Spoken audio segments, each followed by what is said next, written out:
ناظرین کرام، اگر 3 شرائط جمع ہو جائیں تو وومٹنگ سے روزہ ٹوٹ جاتا ہے۔ پہلی، آپ کو روزہ یاد ہو۔ دوسرا، آپ نے جان بوجھ کر کوئی ایسا عمل کیا ہو جس سے وومٹنگ ہو گئی ہو، یعنی آپ نے حلق کے اندر انگلی ماری ہو یا کوئی اس کے علاوہ کوئی عمل کیا ہو جس کے ساتھ وومٹنگ ہو گئی ہو۔ تیسرے نمبر پر آپ وہ جو قے ہے وہ منہ بھر کر ہو۔ منہ بھر کر قے سے مراد یعنی آپ اس کو بتکلف روک نہ سکتے ہوں، پریشر کے ساتھ آئے، بہت منہ بھر کر آئے۔ تو یہ 3 شرائط اگر جمع ہو جائیں تو روزہ وومٹنگ سے ٹوٹ جایا کرتا ہے۔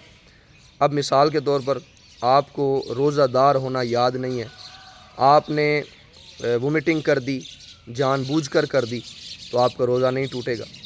اسی طرح آپ کو روزہ دار ہونا یاد ہے مگر جان بوجھ کر وومٹنگ نہیں کی تو بھی روزہ نہیں ٹوٹے گا۔ اسی طرح آپ کو روزہ دار ہونا یاد بھی ہے مگر جان بوجھ کر وومٹنگ کی ہے، مگر وہ الٹی یا قے منہ بھر کر نہ تھی بلکہ تھوڑی سی آئی، پھر بھی روزہ نہیں ٹوٹے گا۔ جب یہ تینوں شرائط اکٹھی ہو جائیں پھر روزہ ٹوٹا کرتا ہے۔